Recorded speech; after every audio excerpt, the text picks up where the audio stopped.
I'm afraid that you've been told a lie. I mean, it's funny me standing up here telling you that, but I'm serious, though. You've been lied to. So you've been told that I hate you, that I despise you, that I want to kill you and hurt you, not for blood. It's not true. I'm going to be completely honest with you. The truth is, I'm jealous. I'm jealous of you. See, I was there when he created you. I was there. I saw the process that he took to make you, to form you, to breathe life into you. Let me tell you what. How could I not be jealous of that? I mean, you have no concept of how much care has gone into creating you, how much brilliance is in you. I mean, forget about your personality and all that kind of stuff and who God made you to be. Forget about all of that stuff. I want you to just even focus on your physical being. Do you realize how amazing just your body is? How intricately made it is? And take, for example, your mind, right? Your brain. Your brain. This little 3-pound pile of goo sitting up on top of your head. Do you have any concept what God has given you just there? I mean, forget about even the motor functions and what your brain tells you to do and tells you how to think and how to feel. Let's just talk about your memory for a minute. Because your memory is it's unbelievable. Because of this brain that God gave you. See, he put in you the ability to remember. To remember. And do you know that scientists believe that even when you're in the womb, you're creating memories? Do you find that amazing at all? I mean, can you see why I would be a little bit upset and a little bit jealous about that? Because he cared so much for you. So much. And forget about when you're in the womb. Let's talk about like real life. When you're born, you pop out, your parents give you a name, hopefully. Right? And that name, you memorize. Right? 4, 5, 6 months old, someone is saying your name, and you start to realize, hey, this person is calling me something. That must be my name. And you remember it. You're not tracking with me, are you? You just, boom, right over. All right, listen. I'll prove it. On the count of 3, I want you each to say your name. First, middle, and last, all right? 1, 2, 3. Way to be excited about your name. Maybe that's not a big deal to you. It's your name. So what? How about this? How about your address? Say your address. Go ahead. Out loud. Come on.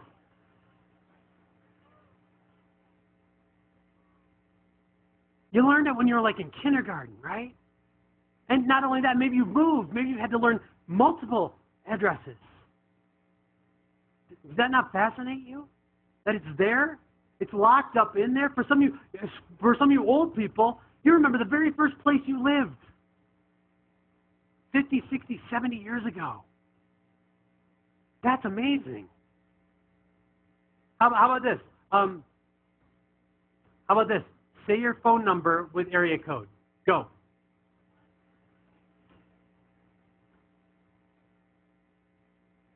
Okay? I want everybody to do this because I want to prove to you, all right, that you have a brain. Some of you, it's still pretty questionable. But, all right, how about this? Not just your phone number. How about your cell phone number with area code? Go.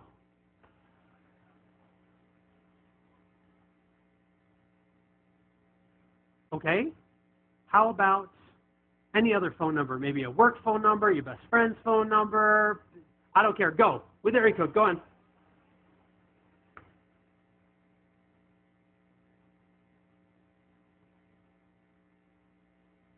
Now, I want you to think for a second. Do you realize that you just rattled off 31 random numbers. 30 random digits. Someone said, hey, memorize this. You said, okay. And you did. There's no telling how many phone numbers are trapped up in there. You see, that's how intricately made you are. Things that are important to you, God allows you to remember those things. They become a part of you. Does that not awe you? How about this? Humpty Dumpty sat on a wall. All the king's horses and all the king's men. Yeah. Sick and twisted nursery rhyme. But you know it.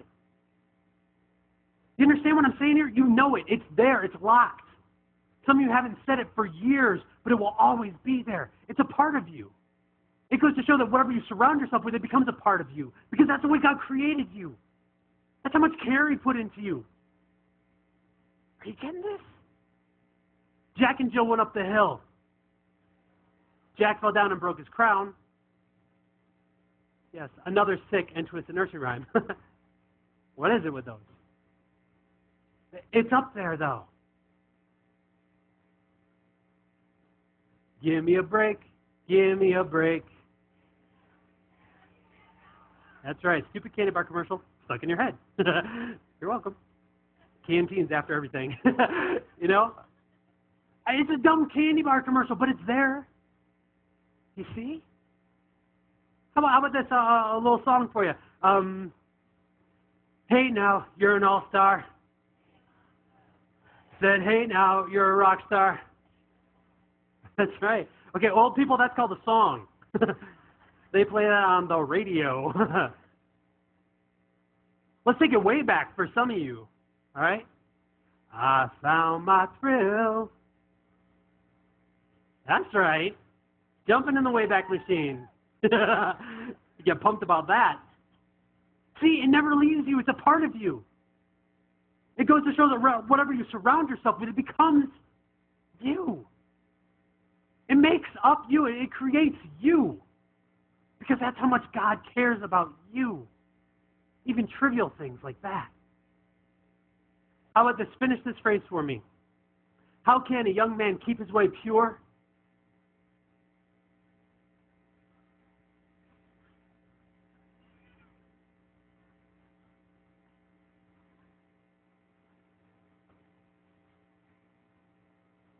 Not quite the response you had to the Kit Kat commercial. I'm surprised you all don't know that, you know, Psalm 119, verse 9. How can a young man keep his way pure? By living according to the Word. A couple of you do. Hooray. But I mean, you know, you're Christians and all, right? I mean, shouldn't you care about that? Oh, no, I'm sorry. You're New Testament Christians. That's Psalms. That's Old Testament. We don't worry about that. Besides the Psalm 119, it's so long. How can anyone expect you to remember any of that? My mistake. All right, I'll tell you what. Let's make it a little more modern. We'll bring it up a couple thousand years. All right, we'll do New Testament stuff for you New Testament Christians, right? You know what? I'm going to make it so easy on you. There's no way you can get this wrong. These are the words of Jesus. Stuff He said before He went to die. Okay? I mean, pivotal point in your belief system. I'm going to give you the book, chapter, and verse. This is a no-brainer. John chapter 17, verses 16 and 17. They are not of the world, even as I am not of it. Sanctify them.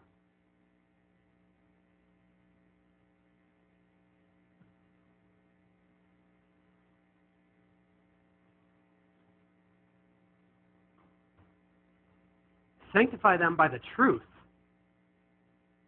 For your word is truth. You know, it's funny, I hear someone yell, that's not easy. Why not? It's the words of Jesus, right? You love Him, right? You give your life for Him, right? No. You give your life to nursery rhymes, the TV commercials, and Smash Mouth. That's what you surround yourself with. You see, Yeah, I'm so jealous of what God gave you. Too bad all you're using it for is nursery rhymes.